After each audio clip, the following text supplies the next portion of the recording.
We need to get that near guy unstuck, or those gnomes are done for. Come on, focus.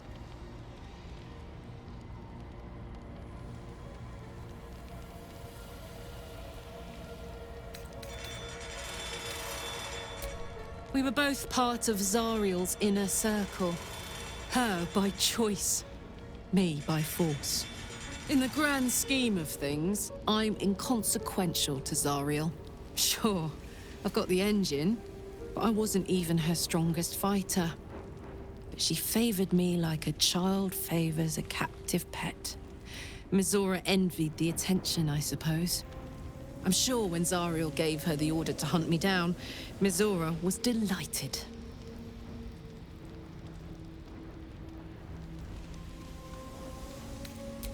No kidding.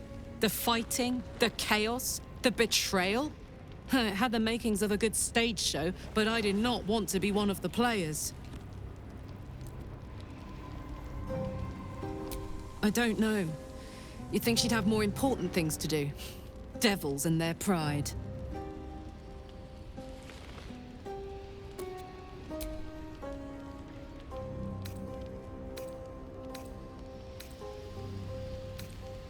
The year, 10 air. The place, sleepy little town called Baldur's Gate. Our hero, Karlach, a knock-knee delinquent from the outer city, with everything to give and nothing to lose. I was a kid looking for a way to fill my days and make some cash when I fell into the wrong crowd. Worked for a guy I respected. A lot. Turns out the feeling wasn't mutual. Through the jigs and the reels, he made a deal with Zariel behind my back. You know Zariel, right? Archdevil of Avernus. She put this thing in my chest and set me to work. Well, to war. I learned quick how to stay alive. And the engine served me when it came to killing devils. 10 years of that. The stories I could tell.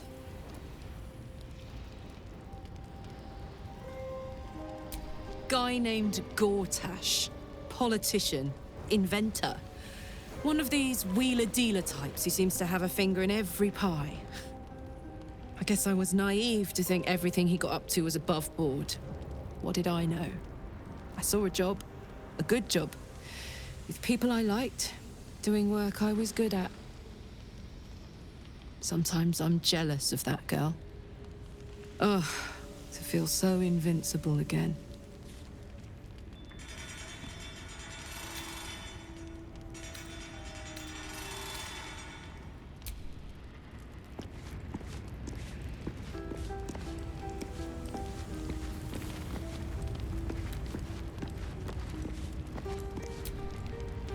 I suppose you want to hear about Cazador.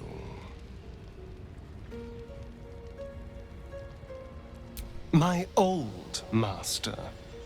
Before the Mind Flayers took me from him. Before this strange, twisted freedom. Cazador Zar is a vampire lord in Baldur's Gate. The patriarch of his coven and a monster obsessed with power. Not political power or military power, I mean power over people. The power to control them completely. He turned me nearly 200 years ago. I became his spawn, and he became my tormentor.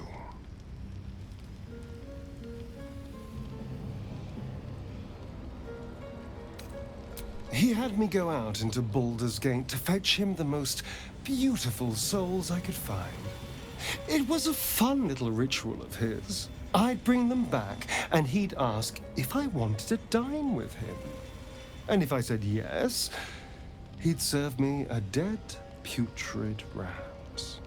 Of course, if I said no, he'd have me flayed. Hard to say which was worse.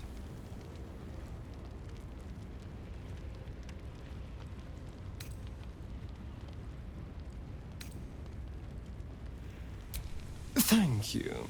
But this isn't about sympathy. It's about knowing what we might be up against. The Mind Flayers aren't the only monsters out there, and they might not be the only ones hunting us. All I'm asking is that you keep your eyes open and watch out for anything lurking in the shadows.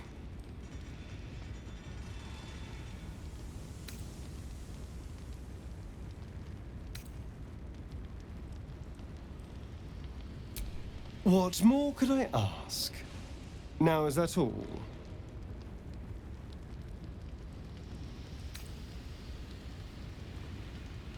It's simple. Just find a vampire that will drink your blood and turn you into a vampire spawn. Their obedient puppet. In theory, the next step is to drink their blood. Once you've done that, you're free and a true vampire.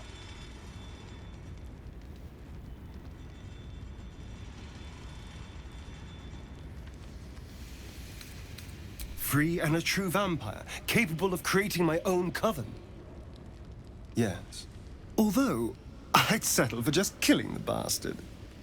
I wouldn't be a true vampire, but I'd be free of him.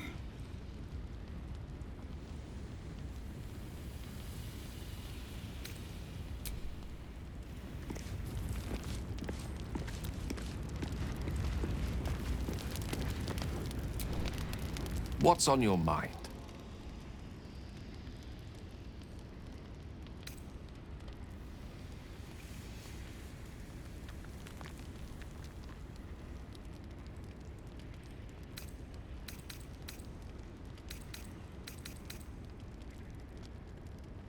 I know what it is to hunger. And I know what it takes to keep that hunger under control. He's done that so far, despite his condition. So long as he sates his appetite elsewhere, I'm happy to give him the benefit of the doubt.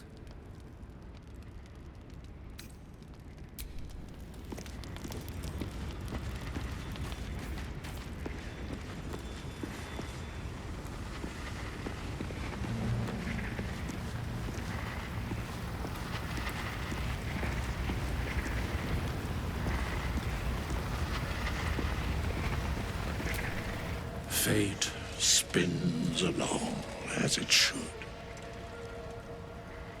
Dost thou require a new ally?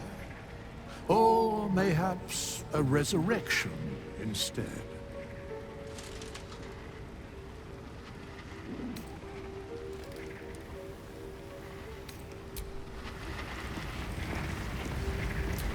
Hello. You are not food. You are friend.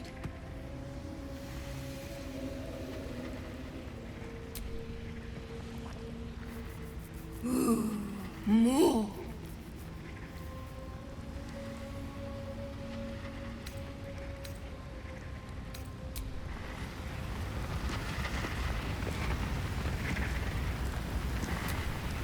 Lady of Sorrows, guide us. Did you want something? Fine. What's on your mind?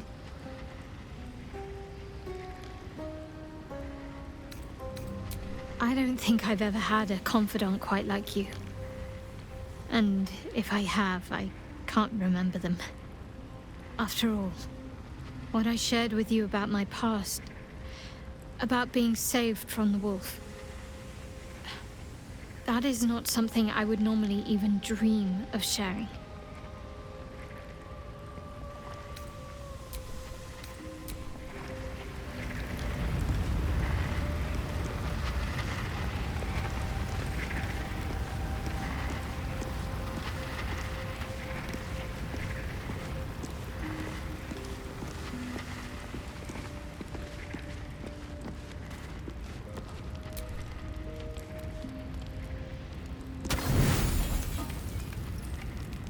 I've come to sate you, and be sated. I lead, you follow. So you think. Let's see if you're right.